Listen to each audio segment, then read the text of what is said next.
बच्चों क्वेश्चन दिया है कि एक निर्माण इकाई में यह देखा गया कि कच्चे माल की कीमत में 25% की वृद्धि हुई है और श्रम लागत कच्चे माल की लागत के 30% से बढ़कर कच्चे माल की लागत की 38% हो गई। ये बात को समझे तुम कि भाई जो पहले कच्चा माल था ना, होता क्या है कि एक फैक्ट्री है उसमें कच्चा माल मंगाया, फिर उसके ऊपर लेबर भी लगती है, तो वो पहले 30% लगती थी, लेकिन अब क्या हुआ कि कच्चे माल की कीमत तो बढ़ी साथ में लेबर भी अब 30 की जगह 38 हो गई। ये कह रहा है, ठीक है। अब कच्चे माल की खपत को कितने प्रतिशत कम किया जाए कि ताकि लागत को वृद्धि के पहले की लागत के बराबर रखा जा सके, ठीक है ना। तो अब हमें क्या है कि भाई कच्चा माल हम कम मंगाएंगे और लेबर भी कम लगाएंगे, तो हमें वापस उतने पे लाना है, ठीक है। तो मान लो, देखो सब प्रतिशत में दिए तो हम कुछ ही मान सकते हैं, जो तुम्हारी मर्जी हो। मान लो पहले 100 रुपए का कच्चा माल वो मंगाता था, ठीक है। अब 100 रुपए का वो कच्चा माल मंगा रहा है, अब उस पर कितनी लागत लग रही है? 100 गुना 30% लग रही है, जो लेबर लग रही है ना, श्रम लग रहा है ना 30%, तो 30% लग रहा है 30। तो कितना हो गया उसकी लागत? कुल मिला के कितनी लागत होगी कच्चा माल और लेबर मिला के? 100 + 30/100 और कर दिया हमने, ठीक है। अब इसको हमें हल करना है, तो 100 × 130/100, ठीक है। 2 जीरो से ये 2 जीरो कट गए, बराबर कितना आ गया? मतलब कुल मिला के उसके 130 रुपये लगते थे पहले, मतलब कुल प्रोडक्ट तैयार होने में उसका। अब कितने लग रहे हैं भाई? 100 रुपये तो पहले लागत थी, अब उसका कच्चा माल बढ़ गया, कितना बढ़ गया? 25%। तो अब कच्चा माल कितने रुपए का आएगा? इतने रुपए का। अब इसको कैलकुलेट कर लो, देखो 100 से 100 कट गया, कितना क्या? 125 रुपये का वो कच्चा माल आएगा। अब जो ये कच्चा माल है 125 रुपये का, इस पे भी क्या लागत लग रही है? 38% की लागत लग रही है, ठीक है ना। तो अब कुल मिला के लागत कितनी लग रही है? 125 × 100 + 38/100, ठीक है। तो 25×5 = 125 और 25×4 = 100, ठीक है। ये आ गया बराबर, यानी 5×138, भाई ये 100 और 38 138 हुए बटे 4। देखो 2 से काट लो इसको, 69/2 हो गया है, ठीक है। अब इसको ऐसे ही रहने देते, गुना नहीं करते, 69/2, ठीक है, बाद में देखेंगे।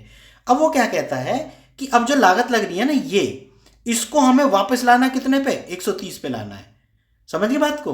तो अब इस पे 130 पे लाना है। अब देखो सबसे पहले हमें क्या निकालना होगा कि वृद्धि कितने रुपए की हुई। यहां इंपॉर्टेंट बात ये है, ठीक है। तो वृद्धि कितने की होगी भाई? अब लागत कितनी लग रही है? ये लग रही है 5 गुना, अब तो करनी पड़ेगी गुना भाई। 5 निम्मा 45 का 5 हासिल के 4, 5 × 3 = 4 34, ठीक है। तो अब कितनी लागत लग रही है? 345/2। अब इतनी लागत लग रही है, उसमें से 130 हटा दो, ठीक है भाई। तो हटाओ जरा, तो कितना हो गया? 345 माइनस 13 दूनी 26, 260 और बटे के 2। अब घटाओ जरा, तो कितना आया? 5 और 14 में से 6 गए 8, ये मतलब 85 बचा बटे 2, ठीक है ना। अब कुल मिला के इतना बचा हमारा, और अभी इसको ऐसे ही रहने दो, ठीक है। अब हमें क्या करना है? अब हमें ये करना है भाई कि अब जो लागत है, देखो पहले लागत थी 130, अब लागत कितनी होगी? 345/2। अब इससे कम करके हमें 130 पे पहुंचना है। पहले ऐसे पहुंचे थे, अब वापस इस पे पहुंचना है। तो पहले इस पे वृद्धि लगी थी, अब वापस हमें इस पे पहुंचना है, तो किस पे लगेगी? जो कमी होगी इस पे, ठीक है ना। तो क्योंकि कंफ्यूजन यही क्रिएट होता है कि किस पे लगाएं, तो जो बाद वाला मूल्य है ना, हमेशा उस पे लगाना। जब हमें अपरिवर्तित वाला दे देना, ये चीज भी दिमाग में रखिए ना, जब अपरिवर्तित वाली बात आ जाए ना कि अपरिवर्तित रखना है खर्चा, तो हमेशा इस पे ही प्रतिशत निकालना, ये चीज ध्यान रखना। तो अब कितना कम करना है? 85/2 कम करना है, ठीक है। कितने में से? 345/2 में से, और गुना 100 की कर दो, क्यों? क्योंकि हमें प्रतिशत निकालना है। अब इसी को कैलकुलेट करना है भाई। तो देखो 2 से 2 कट गया, 5 से काट लो 17 बार, और 5 से ये 5 × 30 और कितना हो गया? 5 × 9 = 45, तो 69 आ गया। तो ये आ गया 69 का भाग दे दो कितने में? 1700 में, ठीक है। तो भाग दो भाई, कितनी बार जाएगा? 2 बार, 2 नाम 18, 2 छिक्का 12 और 1 13, 10 में से 8 गए 2 और 6 में से 3 गए 3, ठीक है। उतार लिया 0। अब देखो कितनी बार जाएगा, तो भाई 6 का भाग करके देख लो, इसमें 6 × 5 = 30, तो 5 बार तो नहीं जाना, क्योंकि 9 × 5 = 45 हो गए, तो 345 बैठेगा वो, ठीक। तो अब हम क्या करेंगे? हम करेंगे 4 बार, तो 4 नाम 36, 4 × 5 = 24 और 3 27। अब घटाओ भाई, 10 में से 6 गए 4 और यहाँ बचे 11, 11 में 7 गए 4, ठीक है। अब दशमलव लगा के भाई 0 बढ़ा लो।